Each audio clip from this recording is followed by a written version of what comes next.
Hello folks, and welcome to another video. We're in X-Plane today. Blast from the past with that livery, hey? It takes me back. Ansett, former airline of Australia. And this is a livery from the 80s. And it's a dirty livery as well. The aircraft on your screen is, I guess, the focus of today's episode. This will be a Hangar Queens episode. With a difference, I think. I don't quite know how this is going to turn out, but I've got an idea. We'll see how we go. The aircraft on your screen is a Boeing 737-300. Here in X-Plane, it is the IXEG 737 Classic. Now, I've had this aircraft, I want to say 5 years. I didn't buy it when it was first released. I did wait a while, and there was a reason I didn't buy it when it was first released. Not because it wasn't good. I love how I can do this in X-Plane. I just love being able to move around and how good's that, hey? I hope the engine noise doesn't come through too loud on the video. I have got it set up. I'm going to take massive amounts of shortcuts here, folks. This is not going to be a flight with any degree of procedural accuracy, I think is the word I was looking for. I'm just going to go for a bit of a fly. We're in a place called Canberra, which is the nation's capital, the nation being Australia, and we'll probably head across to Sydney or something like that. It's a short flight in the 7.3, but yeah, the IXEG 737. I think it was released back in about 2016, and it marked a pretty significant sort of jump in quality for payware aircraft over there or over here in X-Plane. And look, I've flown the pants off it over the years, and I have really enjoyed it. I haven't flown it for a long time. And I don't quite know the reason. I guess I've just got too many aircraft to fly in the hangar, and I don't really fly that many jets anymore. But just refamiliarising myself here with this gorgeous beast. I love that. I really like the shape of the 737-300 compared to all the other models. I've got myself stuck here a little bit. I'll have to zoom back out. I like the shape, the curves, the style of the classic 737s as opposed to the more modern sort of NG version. That's just me personally. I'm an old fellow, I'm a bit old school, and I like this sort of livery as well. Nice and simple, and I guess it evokes memories from the past. So folks, this will be a Hangar Queens episode. Let me jump inside. I'm going to fly it from the right seat just because that's what I used to do for an added challenge in this aircraft. I think I've got the latest version of it, which is 1.33. Hasn't been updated for a while. And there's been talk about, there's a whole lot of stuff that, you know, is supposedly coming with an update to this aircraft, but it hasn't quite made its way to the community. And that's one of the issues with it, in that it feels, I think, to some people in the community like it's been kind of abandoned, although that is not true. And this is not, I'm not knocking this aircraft at all. In fact, this is a kind of a, it will probably be a quite positive video about this aircraft. I have really enjoyed flying it over the years. The quality, the texturing, the sounds, I remember the sounds were so good back when it was released. Absolutely loved that, and the performance as well. As I sort of jump around the cabin and trying to remember what sort of presets I've got. It is a quality bird. Performance-wise, you know, you're getting almost 50 FPS here on the ground. I remember it was surprisingly good in terms of performance in the sim back in the day, and that's pretty handy. That's on par with what I get with most aircraft in X-Plane anyway. So, folks, I'm not going to do a lot of setup here. It's already started. It's in the ready to fly state. Like I said, I'm going to take some shortcuts. I'll get us out onto a runway here in Canberra and sort of heading towards Sydney. And then while we're in the cruise, while Georgie's got control, we might talk a little bit about X-Plane, a little bit about what's a recent release. And what's coming. So that's the video today, folks. Here we are, folks. Runway, what's the runway? Runway 12, I think is what it says on the the tarmac. Runway 12 here at Canberra, folks. Let's jump inside. Now, like I said, significant shortcuts here, folks. I've got very little plugged into the FMC. Basically, we're going direct Sydney. The Sydney VOR, 128 nautical miles away. Make sure that the speed brake is sorted. Jumped outside there. Was the speed brake up? Did I see that before? I'll have to check when I play this video back. I thought I saw the spoilers deployed there. I don't know. They're fine now. Thanks, Betty. Flaps 5. No idea in terms of V-speed and that sort of stuff. I'm just going to basically rotate when it feels right. Should we worry about landing lights? No, we're not even going to worry about that, folks. In terms of pressurization, we do have 23,000 dialed in. That's kind of what we'll target in terms of a cruise altitude. I don't know if there's anything else I need to worry about here. I can't remember. And it doesn't really matter, folks. Let's just get airborne. I think we've got a light southeasterly blowing here. Let's do it. Georgie will probably scream at me, or Betty will scream at me. What's it going to scream at me for? Probably for the parking brake. There we go. That's one thing. It's going to scream at me anyway for something else as well. Because we've got nothing sorted in terms of the FMC and all that gear. Anyway, we're going to have airspeed alive. Try and keep it on the strip, fella. Been such a long time since I've flown on this thing. XP realistic as well, providing the vibrations and stuff.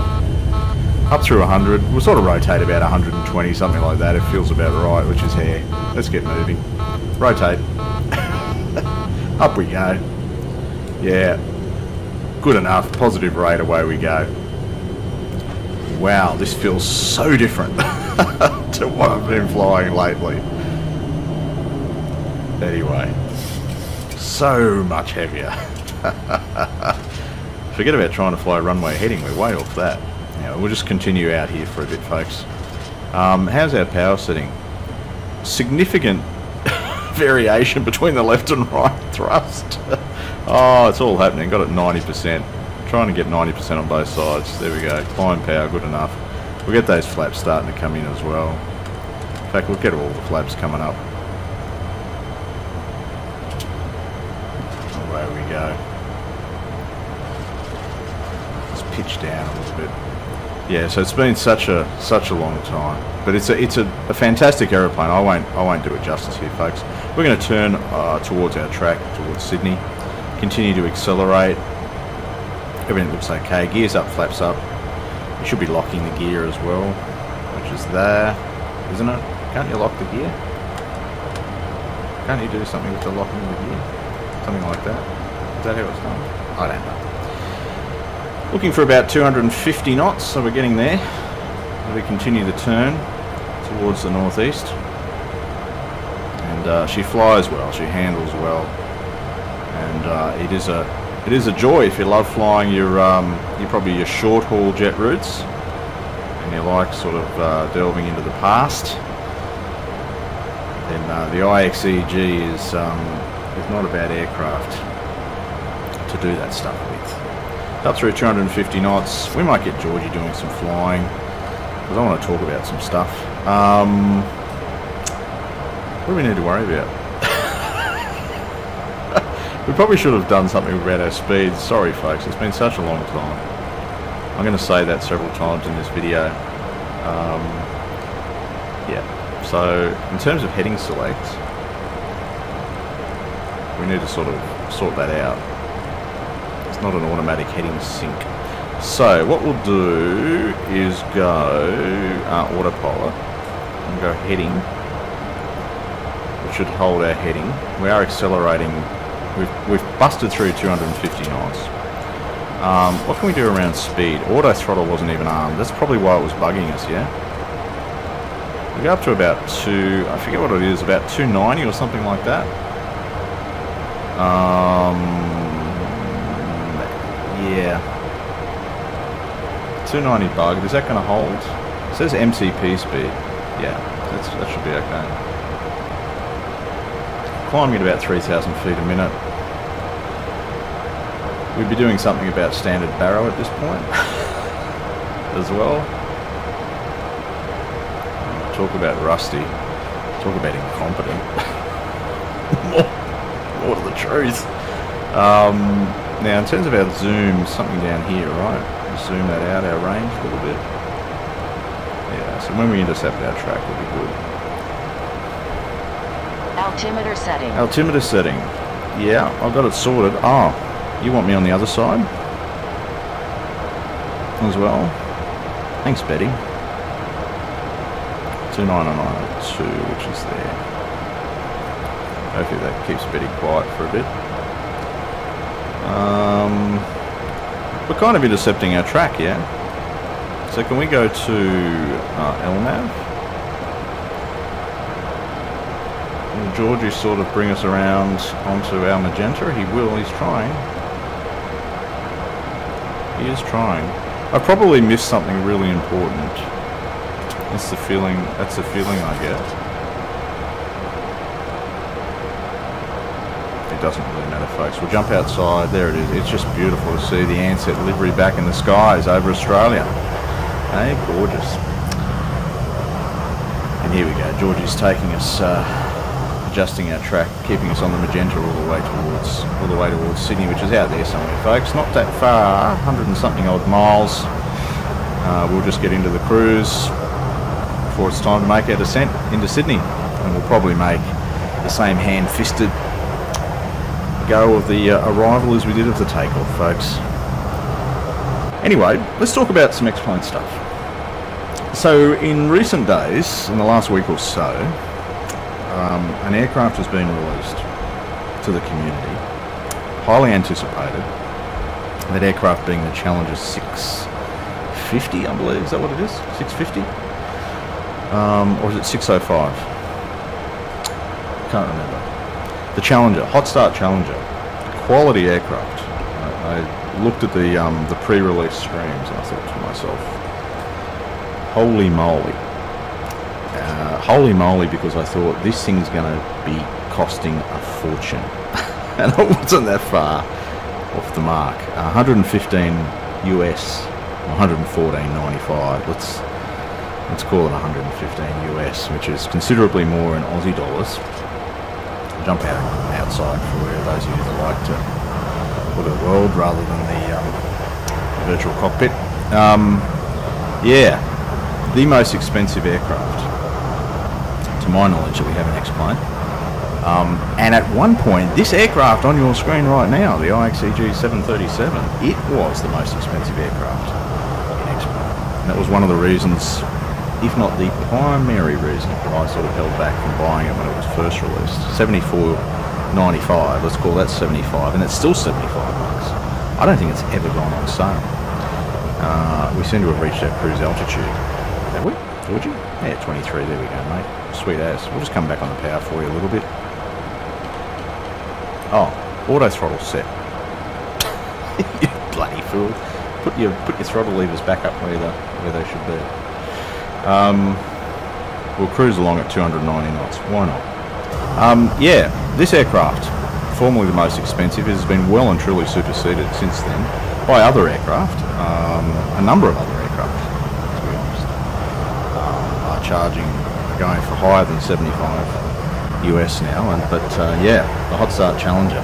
Now, a fantastic bit of kit. It's just, I would use the word extraordinary in terms of its depth of simulation compared to anything we've seen, especially in the X-Plane world. I'm not sure we've got anything that comes close in the Microsoft sim, to my knowledge anyway.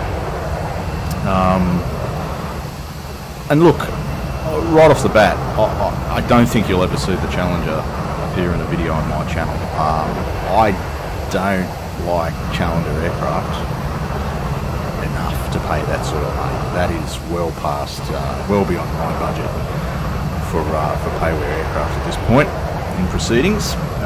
Look, if I really had a thing for the Challenger, I might think about it. You can see some ortho scenery starting to kick in here, folks. Big difference between the X-Plane default and the ortho stuff, which is a bit dry in the ortho world.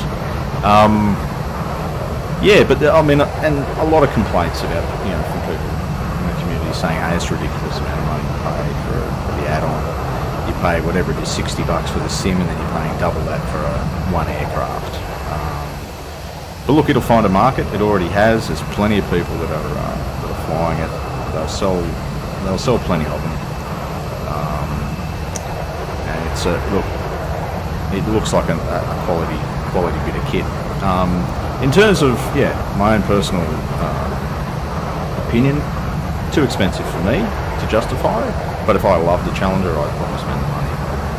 I'd forego purchase of any other add-ons just so that I could sort of allocate some funds to it.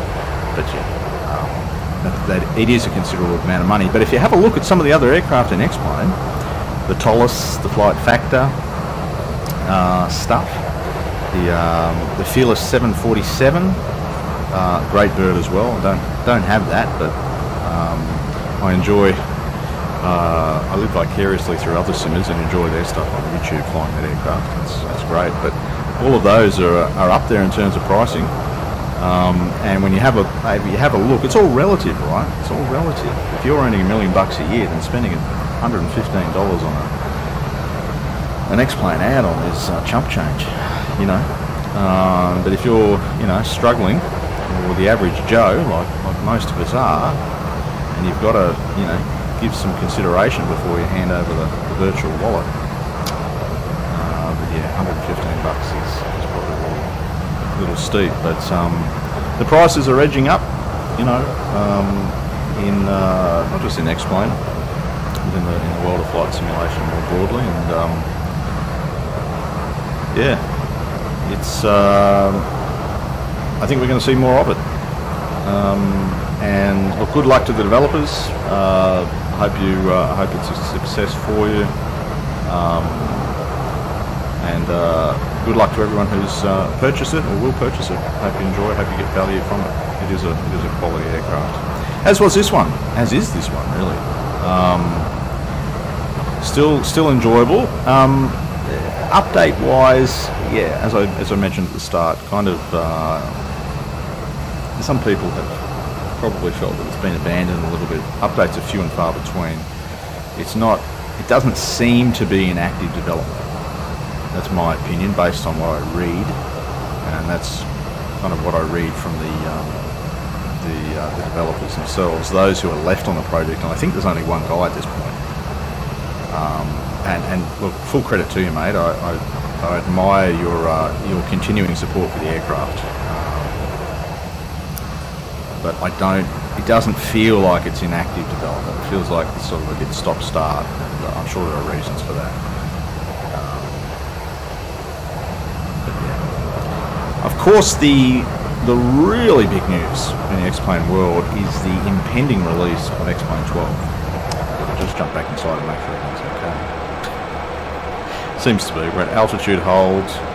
We're doing the speed, which is 290, which is well beneath what we could probably be doing. I don't care enough to fiddle around with it at this point. Auto throttle engaged, 23,000. We're 60 miles from Sydney, which means we kind of need to start a descent. This is why I jumped back inside. So we'll dial down on altitude and get some vertical speed happening. Down we come.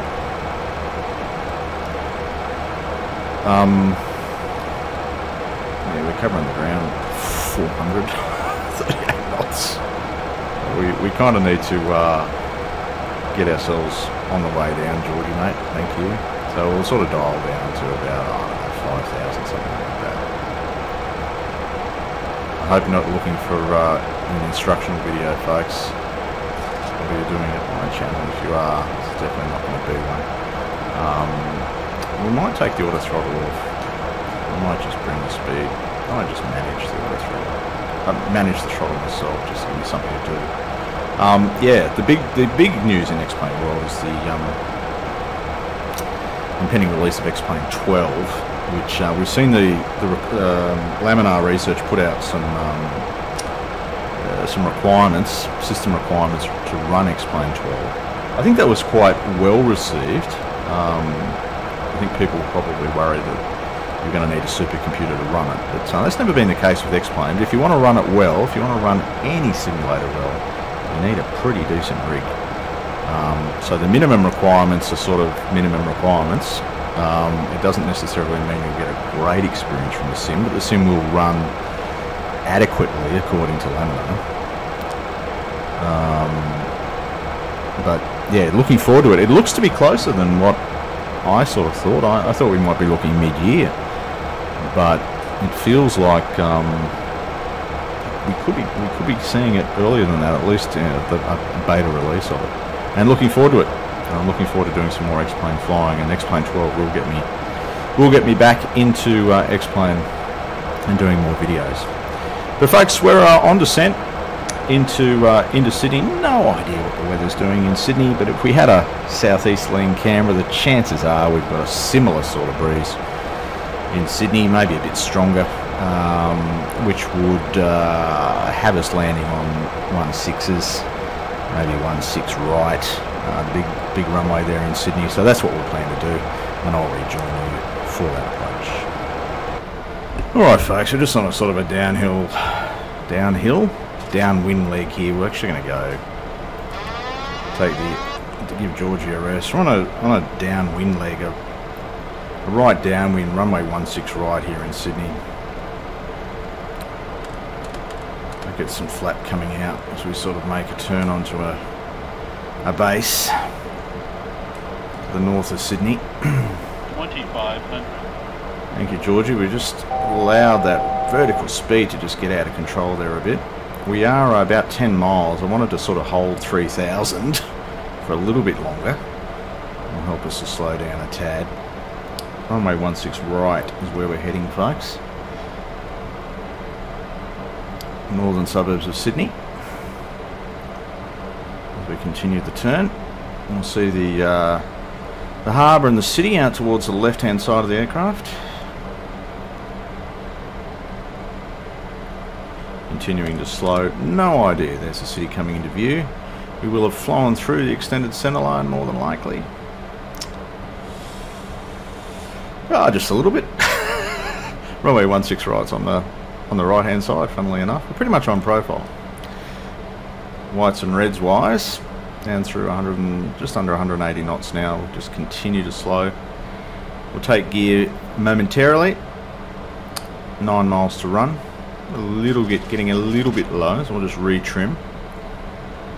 Manual throttles, make sure they still work. Bring some of them in. Continuing to bring our flaps in as we slow. And yeah, no V speeds. No real plan here, folks, other than to plant it on runway 16 right and keep it on that runway. City out to the left-hand side. Beautiful. Beautiful place to fly into, Sydney. One of my absolute faves. Certainly in real life. It brings back so many memories. I made this trip flying into Sydney from various places so many times when I was a young bloke. And so it does evoke some of those memories. It's nice to be able to do that here in the sim, and Sydney looks fantastic in the Microsoft sim as well. What we do is take gear at this point. 6 miles to run. 3 greens. Looks like we're pretty much on profile. 160 knots, that's not too bad. Forget our flap limitation speeds in this aircraft. They are placarded though, aren't they? They are. Take another stage of flap. We'll sort of land flaps 30, I'm guessing. Looks like we're on profile, doesn't it? That's pretty good. What's the wind doing? Wind looks like it is a southerly, light southerly at about 5 knots. 200 degrees, 5 knots. That's pretty good. Continuing to slow, 140. I think the normal sort of approach speed here from memory was, you know, based on sort of normal weight range, was about 120 or something like that. Occasionally I'd get it really light. It'd be a bit lower. And we'll take flaps 30 at this point, and we'll call ourselves configured.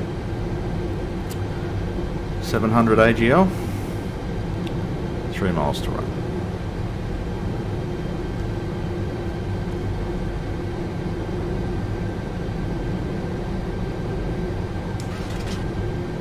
Wind is shifting more towards the southwesterly now. Right. Thank you, Betty.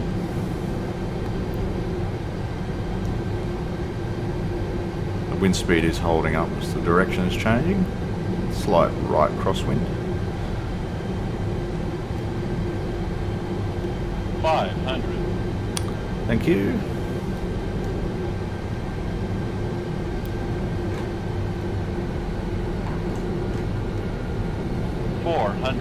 Thank you. Probably a little quick. 300. Thank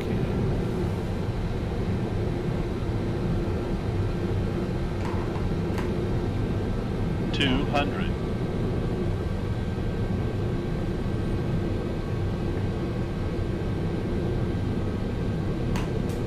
$100.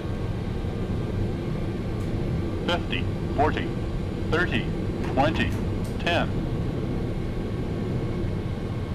Ooh, geez, I didn't think we'd have such a shock on the landing. A little bit of reverse. Reverse is unlocked. A little bit of braking. I thought we'd have a bit of a more gentle touchdown there. Geez, we've pulled up pretty quick though, haven't we? Hey, here we go. We'll get off to the right, folks. Head back towards the International Terminal. Folks, that's been a Hangar Queen episode featuring the IXEG 737. Fantastic classic aeroplane. Into some short-haul jet flying, and you pick this one up for the grand total of $74.95 US, never on sale. But that represents a significant discount over the more recently released Challenger aircraft. Folks, thanks for your company in another flight, and we'll see you in the next one.